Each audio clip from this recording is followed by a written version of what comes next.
Cease fire అన్న తర్వాత కూడా సీజ్ ఫైర్ని వైలేట్ చేసిన ప్రభుత్వం అది. అక్కడ నిజంగా చెప్పాలంటే ఒక బనానా రిపబ్లిక్ అది. దానికి ఎవరు మాస్టర్సో తెలియదు పాకిస్తాన్కి. వాళ్ళు చేసే అరాచకాలు, వాళ్ళు చేసే మనకి స్పాన్సర్డ్ టెర్రరిజం ఇండియాకు ఒక ఇబ్బందిగా తయారైంది. అది మన బాంబే ముంబై దాడులు కావచ్చు, కాశ్మీర్లో ఎథ్నిక్ క్లెన్సింగ్ కావచ్చు పండిట్స్ది, ఇది ఒక రిపీటెడ్ మన కోయంబత్తూర్ దాడులు కావచ్చు, పేలుళ్ళు కావచ్చు, జామా మస్జిద్ పేలుళ్ళు కావచ్చు, లేదంటే గతంలో జరిగిన మనకి గోకుల్ చాట్ పేలుళ్ళు కావచ్చు, లుంబిని పార్క్ పేలుళ్ళు కావచ్చు, ఇవన్నీ కూడా ఎక్కడో చోట దీనికి ఒక ముగింపు పలకాలి, దీనికి ఒక బలమైన పాఠం గుణపాఠం చెప్పాలనేది నరేంద్ర మోదీ గారి అందరికీ ప్రజలందరూ కోరుకుంటున్నారు ఆయన్ని. దీనికి ఇప్పుడే సోదరులు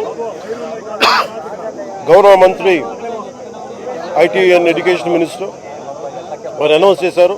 గౌరవ ముఖ్యమంత్రి చంద్రబాబు గారి తరఫున, అలాగే నరేంద్ర మోదీ గారి తరఫున ఇక్కడికి మంత్రివర్గం అందరం ఉన్నాం. ఇక్కడ అందరం కూర్చొని మేము ముగ్గురం కూర్చొని ఇందాక గౌరవ ముఖ్యమంత్రి గారి సూచనల మేరకు ఇందాక సోదరులు మన లోకేష్ గారు చెప్పినట్టుగా దాదాపు 50 లక్షలు ఎక్స్గ్రేషియాని ప్రకటిస్తూ ఉన్నారు.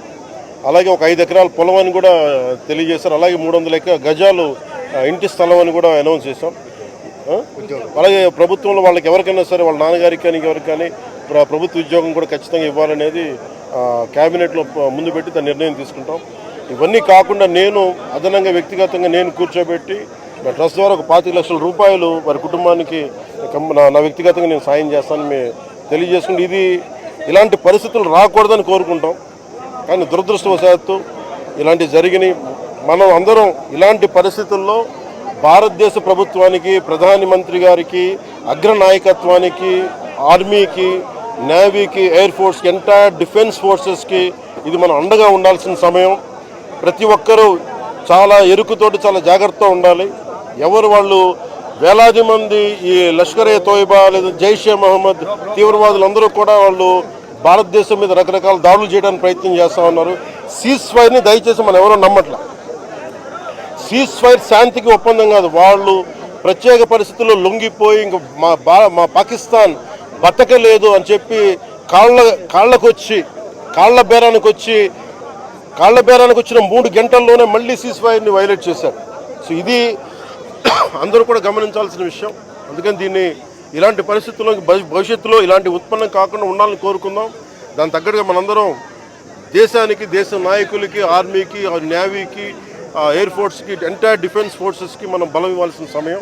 అందుకని మీ అందరూ సహకారం కోరుకుంటూ సెలవు తీసుకున్నాం. జై హింద్. మురళీ నాయక్ పవన్ కళ్యాణ్ గారి వీరాభిమాని. మరి చిన్నప్పటి నుంచి వారిని కలవాలని తహతహలాడుతూ వచ్చారు. అటువంటిది ఇవాళ పవన్ కళ్యాణ్ గారిని ఇక్కడ రప్పించుకున్నారు.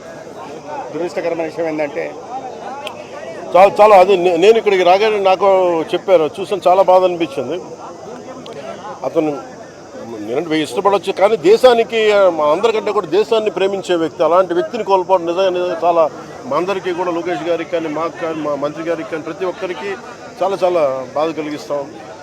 వారి ఆత్మకి శాంతి చేకూరాలని, వారి కుటుంబ సభ్యులకి నా ప్రగాఢ సానుభూతిని తెలియజేయాలని, భగవంతుడు వారికి బలం ఇవ్వాలి. ఈ పుత్ర శోకాన్ని ఒకే ఒక్క కొడుకు, ఇంకెవ్వరు లేరు, ఒక్కటే ఒక కొడుకు. ఒక్క కొడుకుని కూడా చిన్న 23 ఏళ్ళు కూడా 25 ఏళ్ళు కూడా లేవు, 23 ఏళ్ళ వయసులో చనిపోయాడు దేశం కోసం. చాలా చాలా చాలా బాధగా ఉంది. వారి కుటుంబానికి అండగా ఉంటుంది. చేసిన సహాయమే కాకుండా మా 3 పార్టీల నుంచి కూడా వారికి ఏ సహాయం కావాలో మా నాయకులు ఎప్పుడు అందుబాటులో ఉంటారు. మా గౌరవ మంత్రివర్గ సహచరులు ఉన్నారు, ఎమ్మెల్యేస్ ఉన్నారు, అన్ని పార్టీస్ మేము అందరం వారికి అండగా ఉంటామని తెలియజేసుకుని సెలవు తీసుకుంటాం. జై హింద్.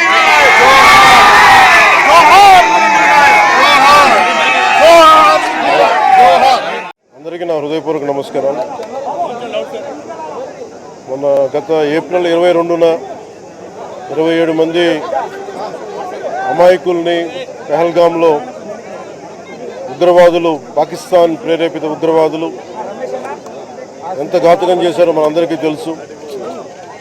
దాని పర్యవసానం భారతదేశం పాకిస్తాన్కి అండగా ఉన్న ఈ టెర్రరిస్ట్ క్యాంపుల మీద దాడులు చేయడం, స్ట్రైక్స్ చేయడం జరిగింది. వారి ఉగ్రవాద శిబిరాలని ధ్వంసం చేయడం జరిగింది. దానికి కంటిన్యూటీగా యాక్షన్ పాకిస్తాన్ కూడా మనకి కాల్పులు జరపడం, వీటి సరిహద్దుల్లో ముఖ్యంగా 5 రాష్ట్రాల్లో చాలా తీవ్ర చాలా ఉద్విగ్నతతో కూడిన పరిస్థితులు ఏర్పడ్డాయి. ఆ క్రమంలో మన ఆంధ్రప్రదేశ్కి సంబంధించిన మురళీ నాయక్ కూడా అగ్నివీర్గా గత 2 సంవత్సరాలు 22లో వెళ్ళిన వ్యక్తి.